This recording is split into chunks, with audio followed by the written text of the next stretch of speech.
I'm looking at me.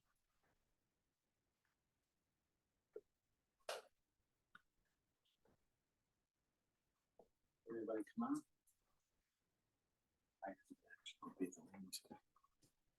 It's not enough to say that. You actually have to. There they are. Lois and Linda.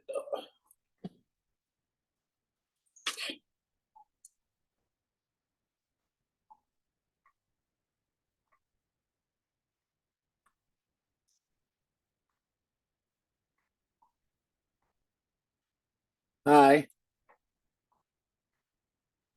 Hello. Lois, I'm here in person. I know. I can't believe it. I actually got out of my house. Well, you're a brave soul, but I'm going out right after the class to stock up.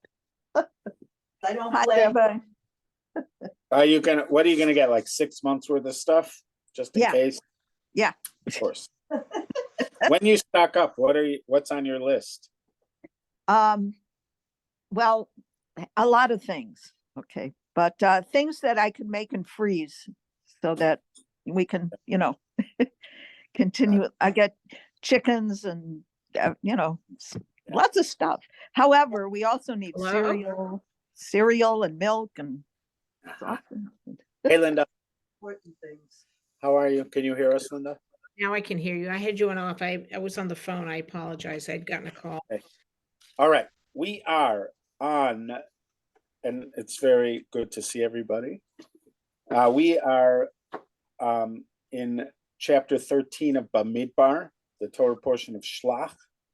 We're on verse 26, verse 26, yeah. So they actually, we had last time read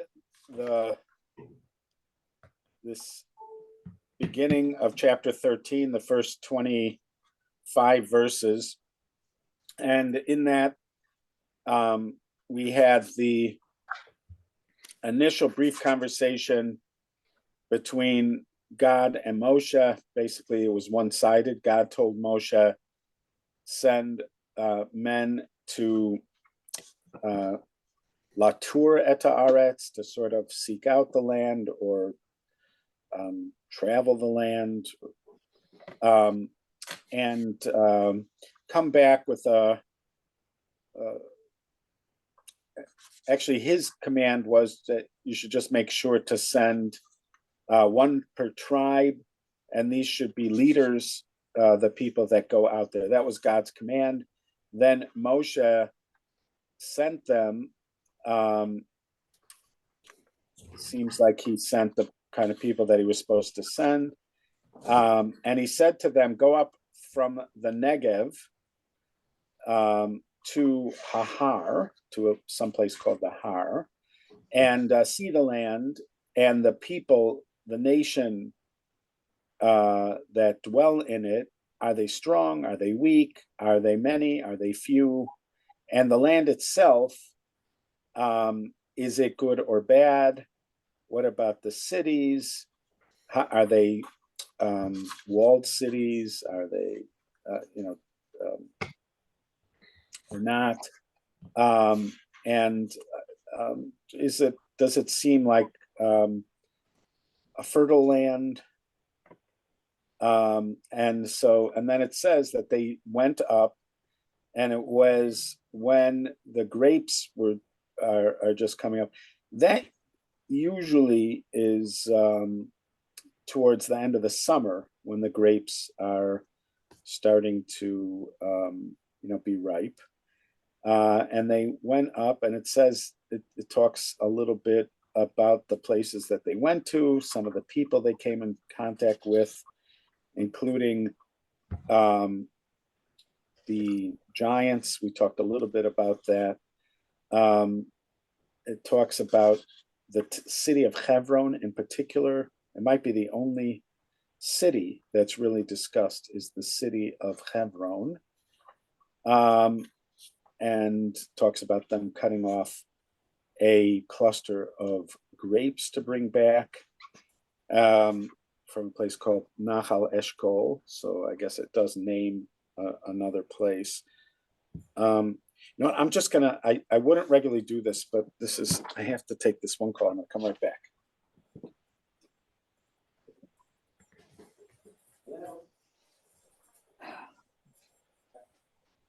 Liz, so we went to Cheesecake Factory last night. There were the four of us. Oh, you did go. You and Yeah. Roberta. Roberta, Craig, Ken, and I. Yeah, Oh, Nikki was missing. of course.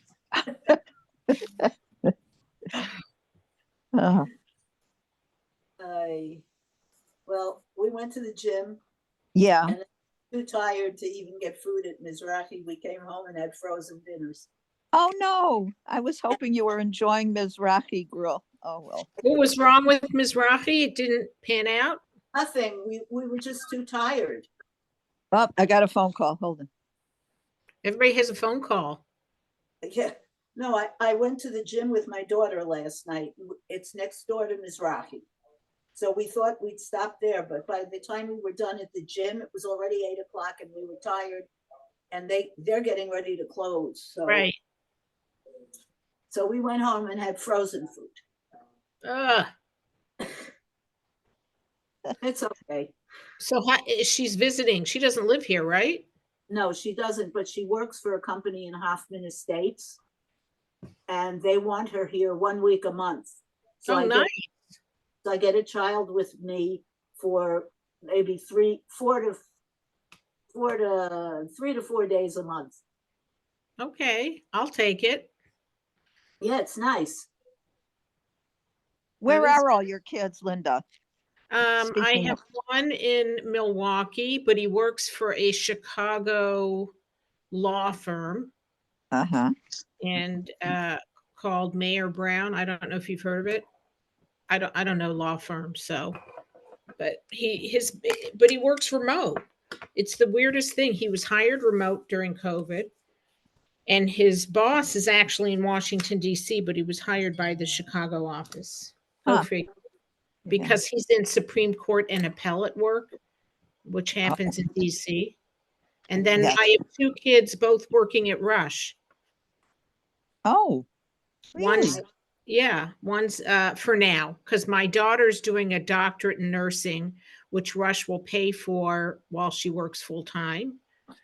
And my son is a resident or a fellow, a jolly good fellow in interventional radiology. Nice, very Very nice. nice. Pardon So me? are any of them wed yet or? Yeah, two of them are wed.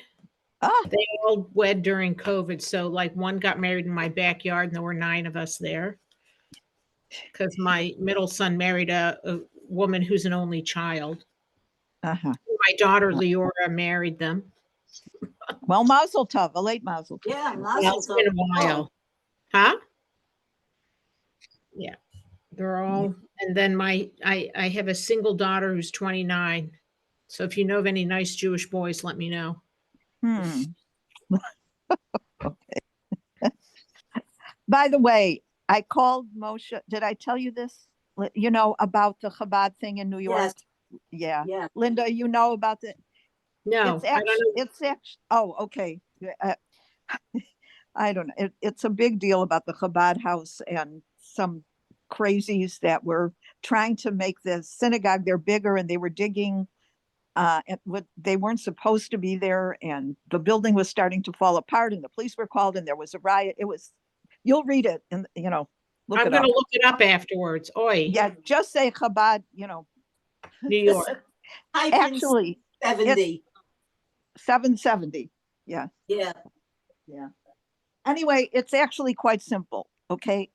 They they were planning to expand the synagogue there anyway, but there are two factions who want to take control: the Gabayim of the synagogue and Chabad Central headquarters, which are right there.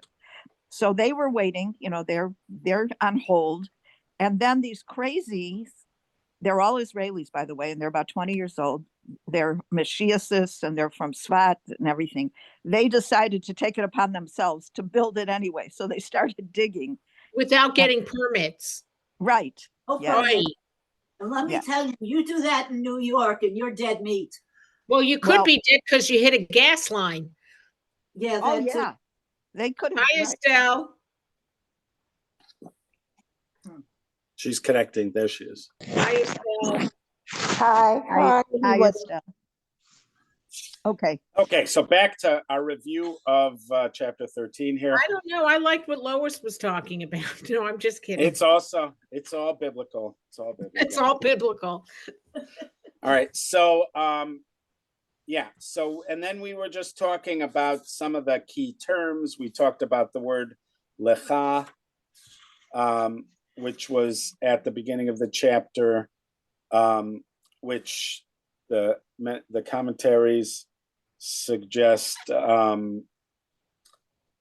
is God telling Moshe, if you want to do this, giving room to the notion that this is not a great idea, but for some reason Moshe wants to do it.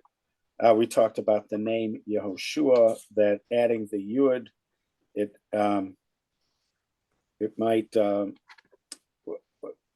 my suggestion that it was changing his name so that God's name is in the name, the 4-letter name. I mean, 3 of the 4-letter names, Yud, Hey, Vav.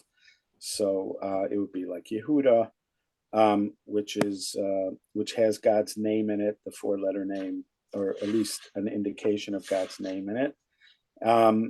And we talked a little bit about the giants. In Linda's translation, it called them Anakites. Anakites. It didn't call them giants right away, but the text eventually gets around to it because and this is not, we haven't got to it yet, but eventually they are going to talk about the Nephilim. Did we read the word Nephilim yet? I don't think we read about the Nephilim, those who fell.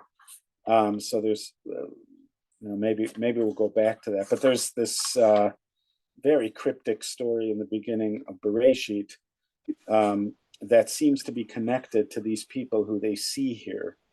But anyways, there's something about them that's terrifying. So that's essentially where we got to. There was one other. Oh yeah, the 40 days, just the 40 days. When you see something that's 40, that just gets your attention because there are these key narratives in the Torah that are 40s, like the rain in the flood is 40 days and 40 nights. Moshe is on top of Sinai for 40 days. We're going to end up in the desert for 40 years. So there's lots of 40s. And so this gets added to the list. And that makes you want to see if there's a connection between all these different times. Now I'm going to bring up a different 40 connection. Yeah, what's that? 120 years It's 340s. Nice. And you have 400 years, which is 1040s. Yeah, nice. Okay. So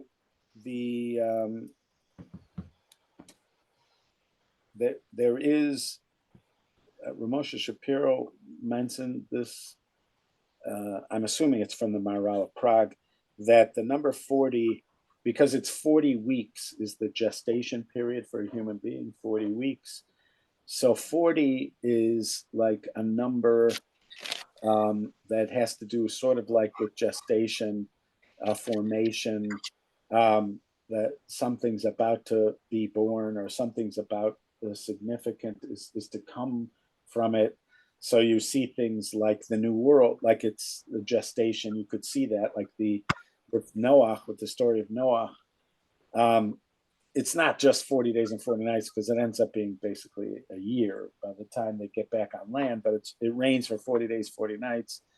And there are many who see the ark as a kind of a womb, and that there's going to be like a new birth, which is going to be Noah and his family after the flood. And you could see Moshe is going to come down with the tablets. So you could see like the birthing sort of the tablets, and you could see the gestation of the Jewish people in the desert, who are going to be in some ways birthed onto the land. In that case, you have several birthing options, with the Jewish people. But you could say that's one of them, that the time in the desert is like being in the womb, a kind of protected time, surrounded by the clouds, etc. You're in a womb-like experience, and then there's going to be a birth that happens there. So that's you could see that kind of connection. What is the connection here? How is this a birth? A birth of what? Why are they going for 40? Why would this be in that list? One of these things is not like the other. One of these just doesn't belong. So that's just something to think about. And maybe we'll get some kind of answer from, or some thoughts about that. Okay, so now we're at Pasuk verse 26. Who would like to read for us today? I'm happy to read again. Right. Okay. So that's good also to hear that translation. So we'll start with verse 26. Go ahead. Where do you want me to read until? I'm gonna say to the end of their until the end of 13.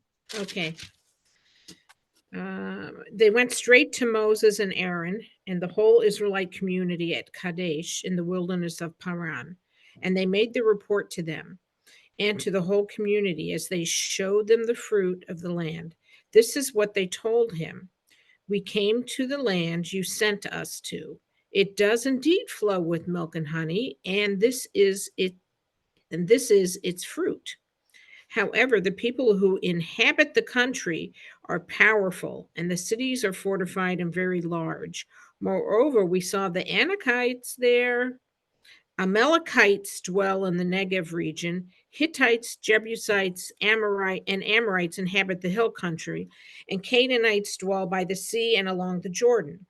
Caleb hushed the people before Moses and said, "Let us By all means, go up, and we shall gain possession of it, for we shall surely overcome it. But the men who had gone up with him said, we cannot attack that people, for it is stronger than we. And thus they spread calamities among the Israelites about the land they had scouted, saying, the country that we traversed and scouted is one that devours its settlers. All the people that we saw in it are men of great size. We saw the Nephilim there. The Anakites are part of the Nephilim, and we looked like grasshoppers to ourselves, and so we must have looked to them. Okay. So they spread calamities. I know. So that word, do you have a note on it? Why they chose Yes. Well, I have in my notes lies. Right, because that word deba, that's often how it's like, deba is often translated as like harmful speech or it says something. here, the scouts appeared to have bypassed Moses and Aaron to spread their calamities directly among the people. That's all. That's a funny word, calamities. Isn't it? Wouldn't you think it would be calumnies? Wouldn't you think it would be calumnies? Lies? Is it calumnies? Oh, calumnies. Sorry, I read it incorrectly. Sorry. Thank you, Lois.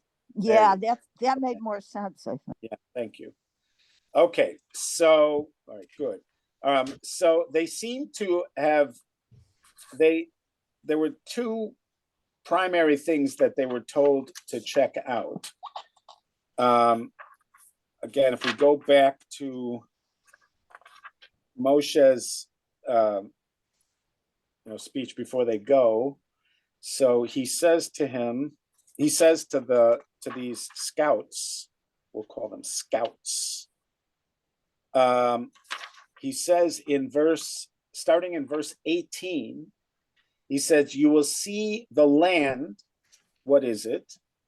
And the people, are they strong or weak, few or many? So those seem to be the primary things they're supposed to be checking out. And so they seem to be saying, at least on the surface, that the land is great. It's the people that we're going to have trouble with. But it seems to be that's what they're saying, right? Because they said it's a land flowing with milk and honey. Look at the fruit. I mean, it's a good land. But it's the problem is the people. They're very strong. Now they were asked to check that out. In verse 19, are the cities fortified or not? So that does seem to be part of their mission, which was to take measure of the strength of the people and the cities. So at first blush, you could say they're just doing what they were told to do. If you're going to find fault with them, and that word deba is going to be a key word there, because in other words, why is this a disaster? Aren't they just doing what they were asked to do? So, in other words, up until it says that thing about in 32 about the Yotziu Diba Ta'aretz. Let's say up to 32, or let's say up to 30, because then Kalev is going in. So up until 30, when we have their report, have they done anything wrong? It doesn't seem like they have done anything wrong. They've characterized what they were supposed to characterize. Then you get to 30. Kalev senses that this is not going well, and he shushes the people, which means the people are murmuring. And we know when the people are murmuring, this can lead to difficult situations. We've already been in murmuring situations. But anyways, he quiets them and he says, let us go up. We can do it. And then in 31, this might be where the people are stepping out already, and they say, no, we can't. Now, and then it's characterized in 32 as they are spreading negative stuff. Here it's evil. Right. Calumny, lashon hara, evil, whatever you want to call it. They are starting to spread that. And now in 32, it's sort of changed. Before, they said the land was great, the people are strong. But now they're calling it a land that consumes those who live in it. And all the people that we saw there are, midot usually is translated as large. People that are large in verse 32. Huge here. Huge, whatever, large. So, but it sounds like they're sort of mixing in that the land itself, somehow the land itself eats those who dwell in it. And then they go on to talk about the people again. But so in the next thing, it's sort of interesting that whereas before the land was all positive, now even the land's being drawn into it. But that seems to where you might point to an indication that they've gone off the rails, which is in 31. It could be you could already infer they're off the rails before then, but this is where, especially the verse is characterizing in 32, it's characterizing what they're saying. The words they are saying are negative. They're bad. They're bad. They're spreading bad words. Okay, and this also seals the deal on those Anakites, whereas before the Anakites could have just been a nation. Now the verse is making it clear that these Anakites are in fact Nephilim. They are a branch of the Nephilim. So now it requires us to figure out what these Nephilim are. So in order to do that, we got to go back to the beginning to creation in Bereshit.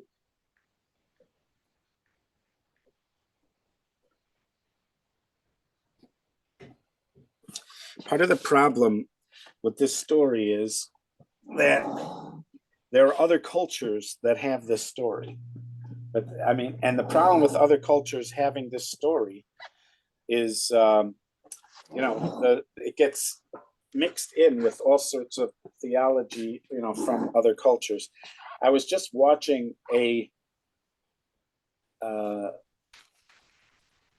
documentary about these nomadic people that live in the far northwest of Russia.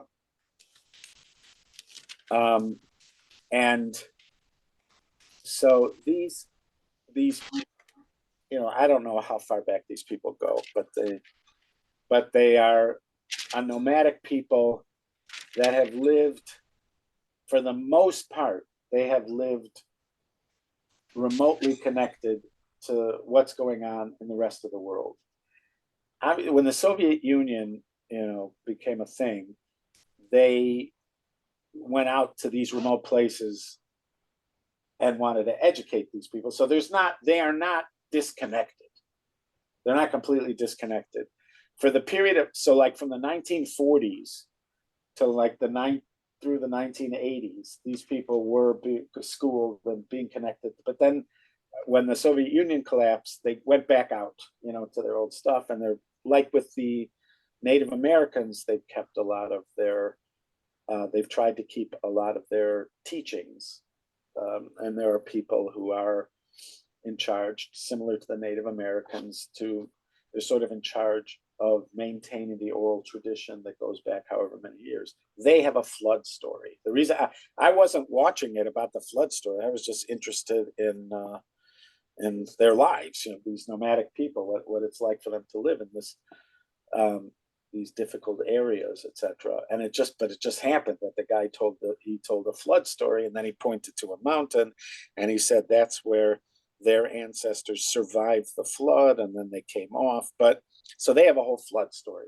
Now, a lot of cultures have these flood stories, a great flood story. That doesn't necessarily mean that it's the same story. In other words, there are elements that are the same, but then what they do with the flood story. So I'm saying the same thing because there Christians have this thing about fallen angels, and there are different cultures that have this notion of fallen angels. And what can happen is and the Greeks have stories, of it. And so it's about gods that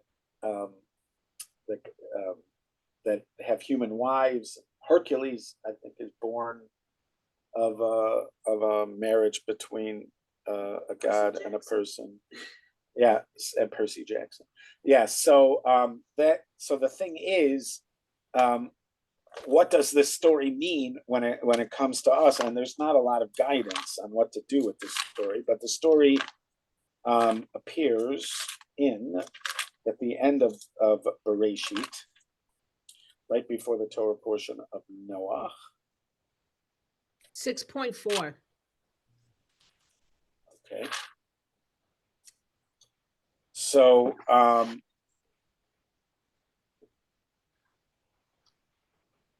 so it's actually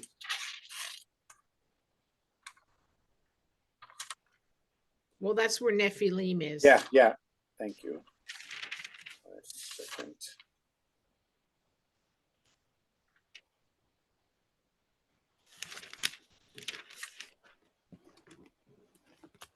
Okay, so chapter 6, Perek Vav, for pasuk Daled.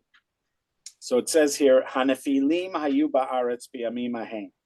The Nephilim were on the land, or on the earth in those days.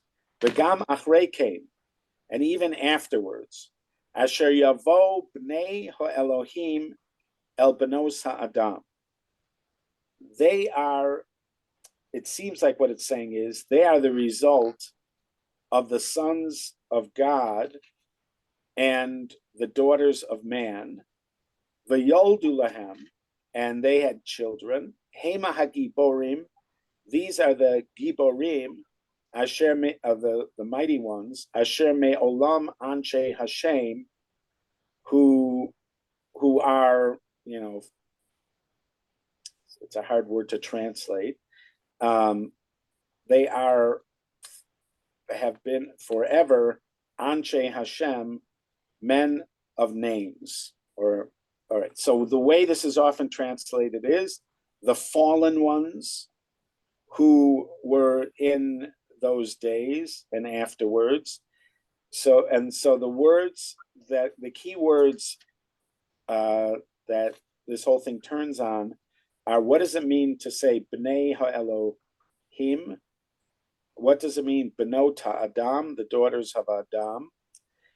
And what does it mean Anshe Shem, men of shame, men of renown?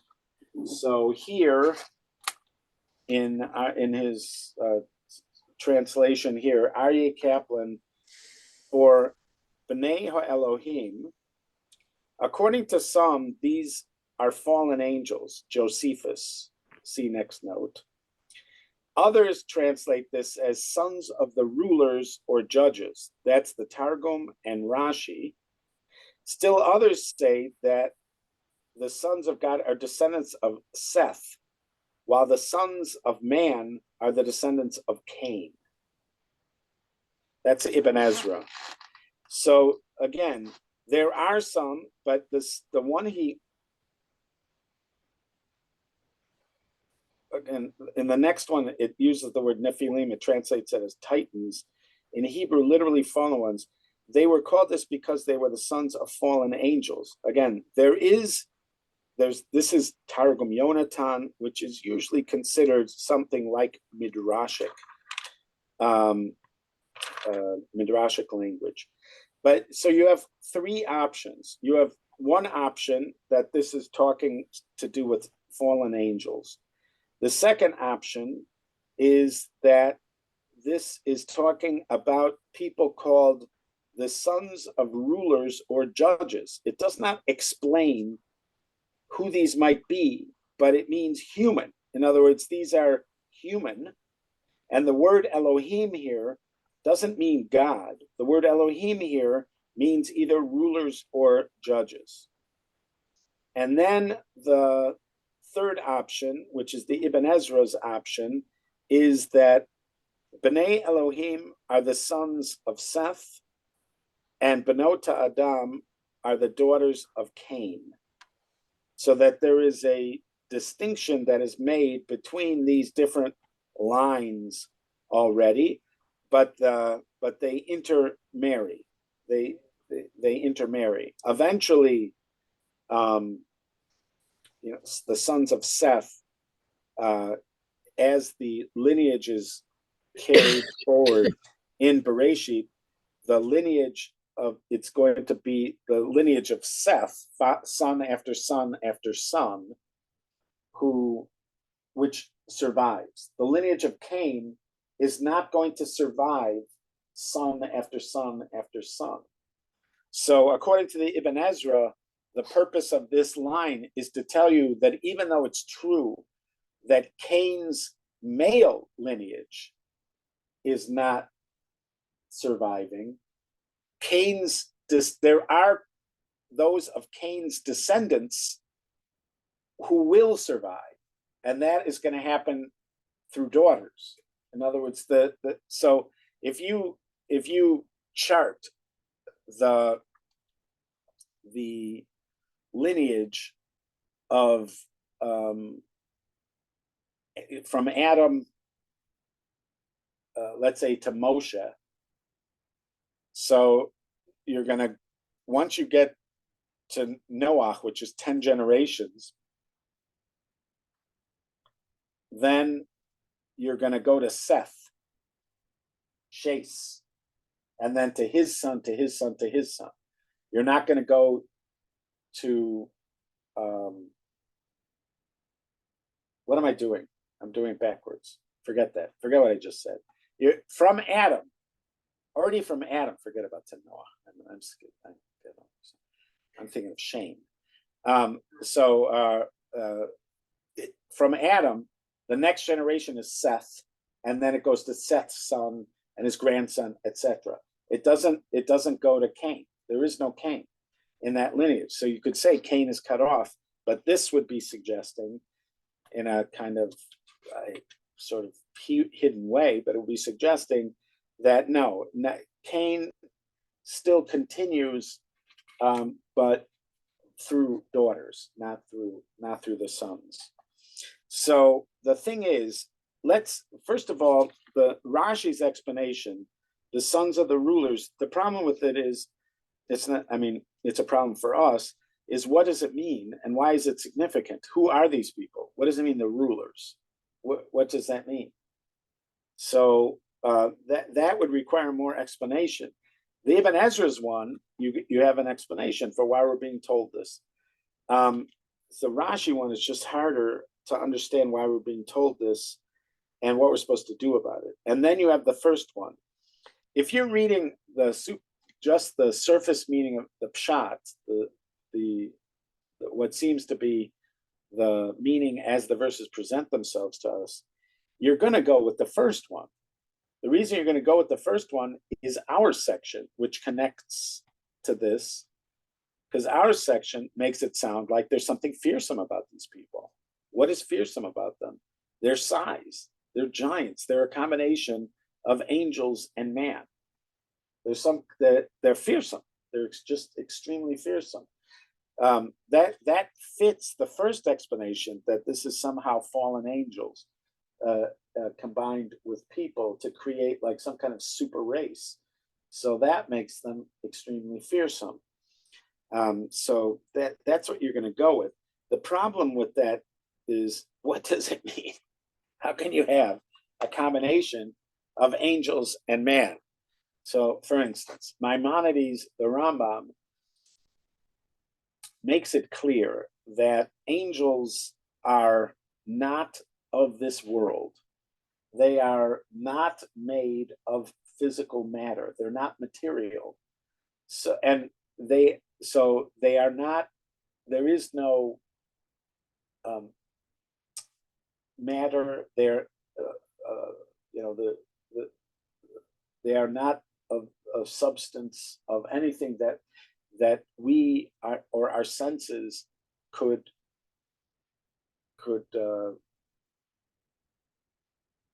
translate. So he says, therefore, that you can't see angels.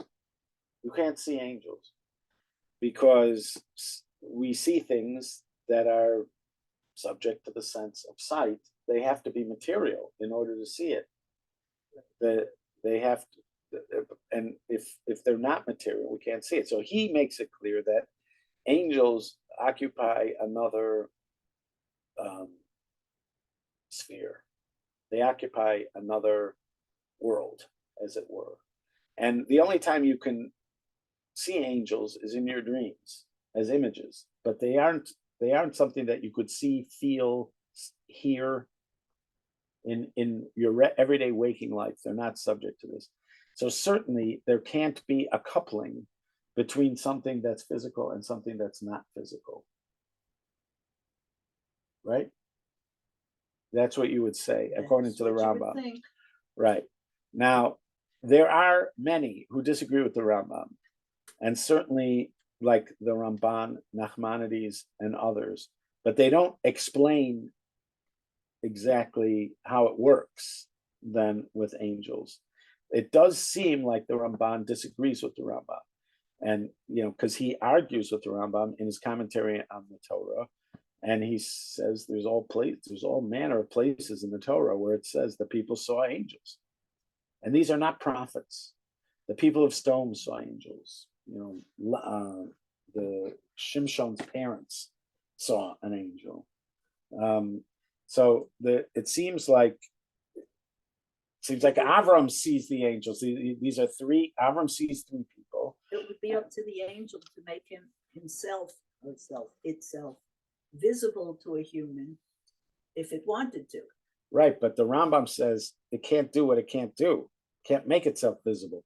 The only way it could be visible to a person is if the person was in prophecy, and then, but in real life it can't make itself visible because it's not of the material world. So again, the Ramban says there seem to be all sorts of moments in Tanakh where people are seeing angels. So again, the Rambam would say those are all prophecy. Then the Ramban would say, are the people of Stone prophets? That they could see angels. So then students of the Rambam suggested that that's also prophecy. In other words, the whole thing that the people of Stone saw them is part of Abraham's prophecy. If you go there and you say that you can interact with angels, there is a rabbi who used to live in Chicago named Rabbi Shane Garten, and we were friendly. And one time he came up to me at Shalosh Shudas time, around Shalosh Shudas time. We davened in the same shtibel. This when I was living in West Rogers Park. He came up to me and he said, "Do you want to learn how to talk to angels?" To which I said to him, "I don't think I'm ready for that," and it never happened. But there's obviously, I don't know what he meant, by doing that, but certainly there are those who hold that we can see them and we can talk to them. I don't know, again, how they reconcile this with the points that the Rambam's making. You have to account for the points that the Rambam is making. Even the Ramban, he doesn't, as far as I know, have an explicit counter explanation for the Rambam. He just says the Rambam's wrong. Okay, so let's say you get past that, and let's say, so you're now saying that there's a way for angels and people to copulate, to have children together. So now this brings up like a whole issue of it opens this idea to the next step would be, could God do it? Because this is what the Christians claim, that somehow God's doing it, right? Which we find just completely impossible and to some degree repulsive, this notion. But you could see how, if you're willing to accept the idea of angels and people, so then you could see how somebody would go there, or possibly go there with Hashem, a person. Also, just in general, the Rambam has to account for how it is that body and soul are together. What does it mean? If we talk about a human being being a combination of body and soul, the Rambam would have to agree that the soul is a spiritual entity. So that problem that he has with angels being physical, he should have it with the soul being physical. So again, he could say, well, you can't see the soul. That's why you can't see the soul. Fine. You can't sense the soul with any of your senses because it's spiritual matter. But then how do they associate?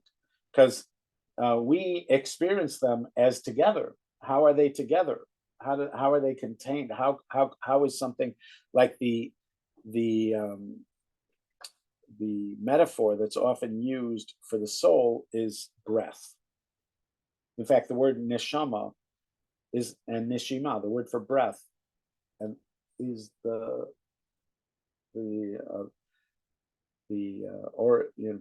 etymology of soul, of neshama, is from that word that also means breath. So we use that, but breath is still a physical something. So if you want to say a breath is housed, so let's say you're blowing a flute. So your breath moves through the flute, and then as it exits, it produces sound. Yes, right? But it's still a physical entity that's in motion. It's a physical entity that's in motion. If it's a spiritual entity, how does it have motion? It's not made up of matter. How does it? It's not. It shouldn't be something that is anyway connected to space. So how do you have it? I'm not saying you don't. I'm just saying, how do you explain it? And once you have to explain that in such a way that it still allows your explanation about angels, that angels don't take up space and are not subject to that are not matter, not subject to the laws of nature, not subject to the senses. So that notion, whatever problem you had there, you had that same problem with body and soul. So this is where this discussion goes. I've never seen a really excellent treatment of this. Certainly not with classical sources. It's all very poetic and mythological sounding. But at least according to Aryeh Kaplan's translation here, those are your three big options for the Nephilim. They are either fallen angels, they are possibly important people, rulers and judges of the time. Why we're being told this, not clear. That's Rashi's explanation. And then the Ibn Ezra's, it's talking about two lines. One that is going to be a kind of sacred line, which is the line of Adam through Seth. And then a more mundane line, which is Cain's, and he's called B'nai Ha'adam. One interesting thing about Cain is he was described as Oved Ha'adamah. He's the one who worked the land. He was the one who worked the land. So his association with Ha'adam, the man, because we've talked about that name, that the name Adam very likely comes from Adamah, that man comes from the Adamah, so he's called Adam. So you could see why somebody might suggest that Benota Adam might refer to Cain, because Cain is the worker of the land. But anyways, it would be something that's very, very cryptic, even more cryptic than the sons of the fallen ones. Originally, that term, to say that this is talking about those two lines, but it would be useful if that was the case. So those are our options.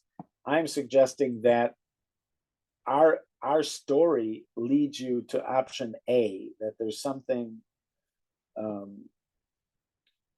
superhero like in these people, that they have some mixture of qualities that make them terrifying to human beings, and they're in this group. So that's part of their story about the people. It's interesting that in verse 30, it's Kalev who's the one who speaks up. It doesn't say anything about Yehoshua. It's Kalev is the one who quiets the people and says, let us go up because we can be successful. It doesn't say anything about Yehoshua.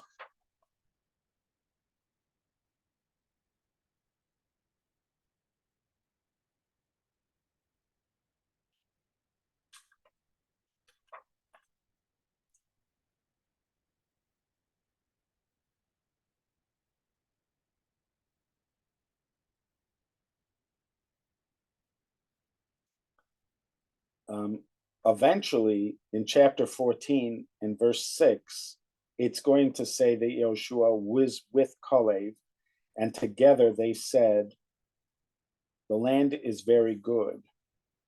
And as opposed to the other 10, so that's in chapter 14, verse 6, which we haven't read yet. So there it puts Yehoshua back with Kalev, but for some reason, it's Kalev in verse 30. That's the one that speaks up.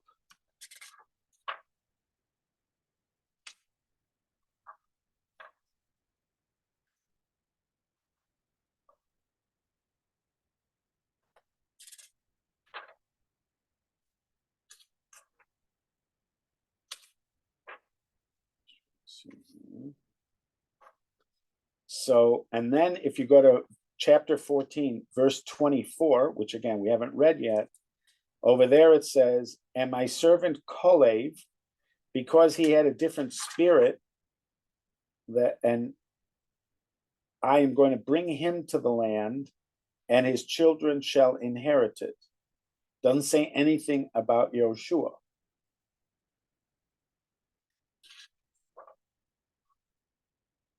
So here, Kalev is the one who speaks up against the people. And again, it is in chapter 14, verse 6, he is going to put Yehoshua with Kalev as far as saying that the land was good. But then Kalev alone is mentioned in chapter 14, verse 24, as one who's not going to suffer. In other words, everybody else, they're going to die in the desert, but Kalev is not. Kalev is going to make it there, and his children are going to inherit there.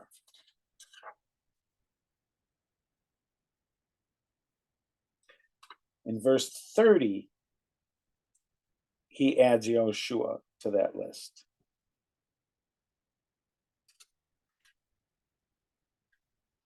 It's just interesting that Kalev is alone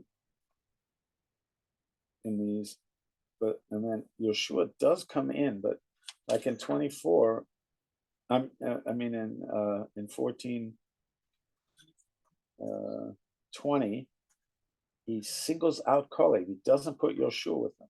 In verse 30, in verse where did he do it?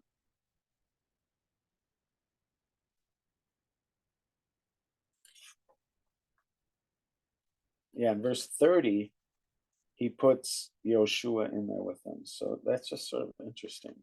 Kolev alone, Kolev in Yoshua, Kolev alone, Kolev in Yoshua.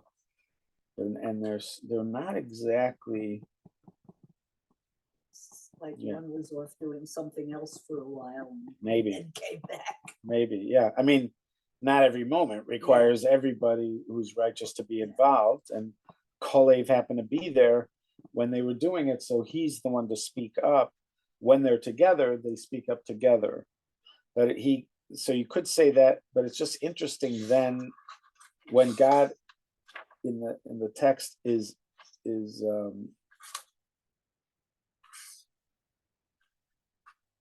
he again talks about Kolev alone first, and then he talks about Kolev and Yoshua. So why does he need to do that? Because the first one, you could say it's just the way it worked out. Kolev was the only one there, and that's why he's the one who's quieting everybody down. Yoshua wasn't there. He might have been back with Moshe, as his aide.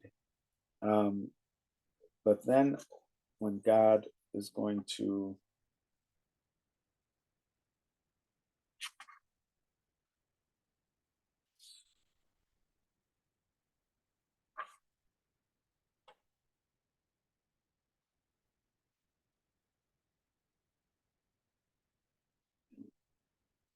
why does he have to talk about Kolev separately?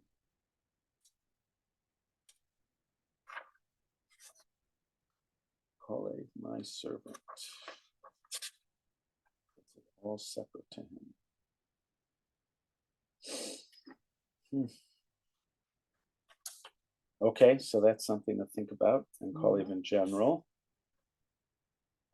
Also, Amalek, the fact that Amalek is being identified here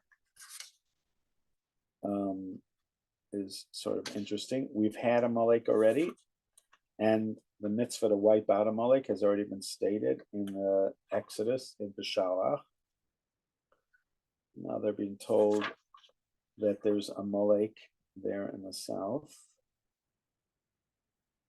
That's interesting.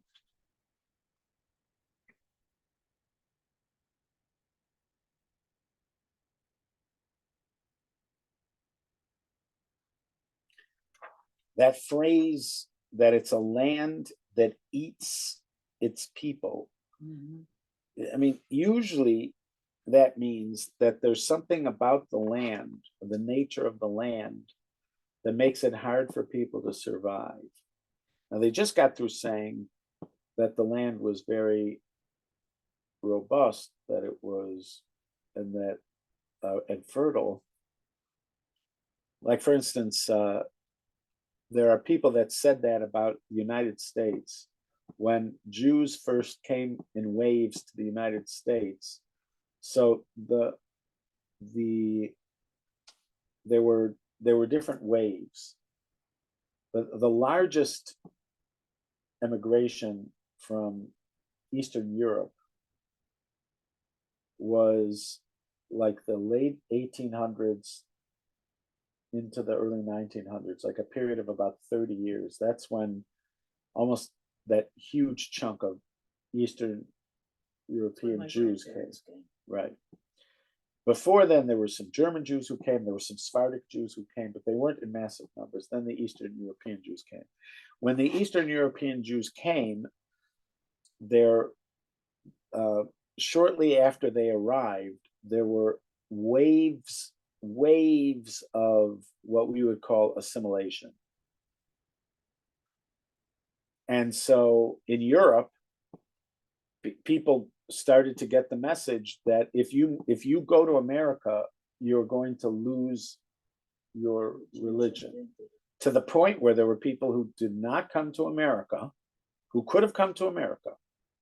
They did not come to America and instead stayed in Europe and were killed in the Holocaust.